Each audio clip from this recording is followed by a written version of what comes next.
हालखबर ठिकै छ त भन्नु पर्यो नि। जस्तै दुःख भए पनि के गर्नु र, कसैलाई सार्नु नभन्दा पनि सर्ने होइन।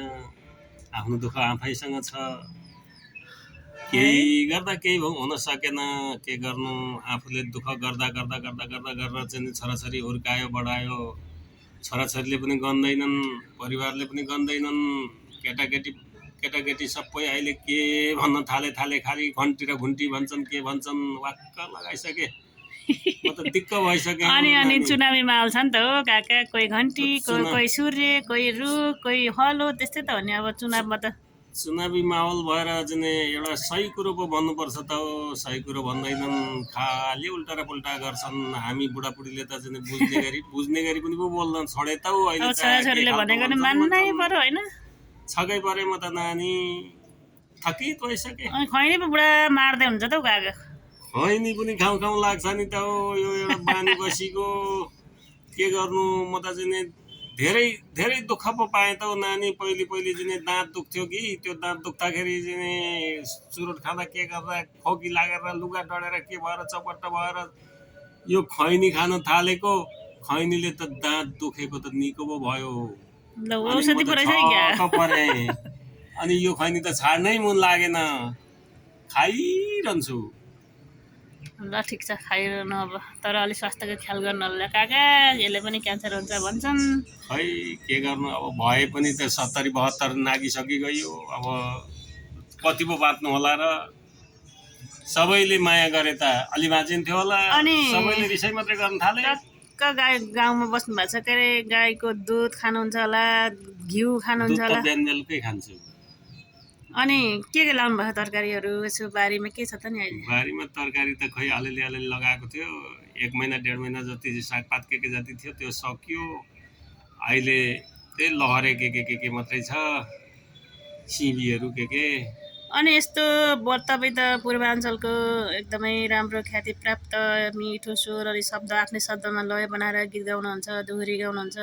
पहिलोचोटि झापाबाट काठमाडौँमा गएर के अरे खेलौँ दोहोरी हो कि नाम्पत थवालको, मैले पनि हेर्थेँ प्रोग्राम, त्यसमा गएर गाउनु भएको थियो।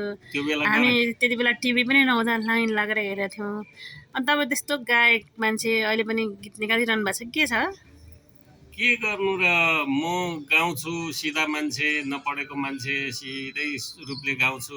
अरू बाङ्गा टिना के हुन्छन् कोनी, अलिक गरिदिएन हो यो लगाइदियो भन्दा लगाइदिँदैनन्, यसो चढाइबढाइ गरिदिएन भन्दा गरिदिँदैनन्। अनि म त थकित भएँ हो त्यत्तिकै गर्दा एउटा गीत चाहिँ सुनाउनु नि त हौ। एउटा गीत के चाहिँ सुनाउनु र सुनाउनु हौ। खै गीत सुनाउनु त सुनाउनु। एउटा गीत सुनाउनु आफ्नै भ्लगमा, काकाकै भ्लग हो यो चाहिँ। ल एउटा सुनाउँछु नि त। मन त रुन्छ नि बुढेसकालको सारा चाहिँ, यो जीवनको पाउँछ नि, यो जीवनको पाउँछ नि। कोही छोरा विदेशतिर, कोही भट्टीतिर, कोही छोरा विदेशतिर, कोही भट्टीतिर। बुढेसकालमा बामालाई कति दिन्छन् पीडा। यो मन रुन्छ नि बुढेसकालको सारा चाहिँ, यो जीवनको पाउँछ नि, यो जीवनको पाउँछ नि। छोरा हुन्छन् पर छोरी ज्वाइँका घर, छोरा हुन्छन् पर छोरी ज्वाइँका घर। आफ्नै कोखका सन्तानदेखि मान्नु पर्छ डर। यो मन रुन्छ नि बुढेसकालको सारा चाहिँ, यो जीवनको पाउँछ नि, यो जीवनको पाउँछ नि। वाउ, असाध्यै मिठो गीत गाउनुभयो काका। अनि यस्तो यो गीत रेकर्ड भइसक्यो तपाईँको?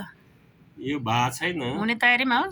तयारी एकदमै राम्रो छ अहिलेको अवस्थामा। घरमा बुवाआमाहरूको लागि चाहिँ छोराछोरीहरूले गरेको बुवाआमाको त्यागलाई छोराछोरीले नबुझेको कथा कहानी रहेछ है। राम्रो हुन्छ काका, राम्रो छ यो गीत।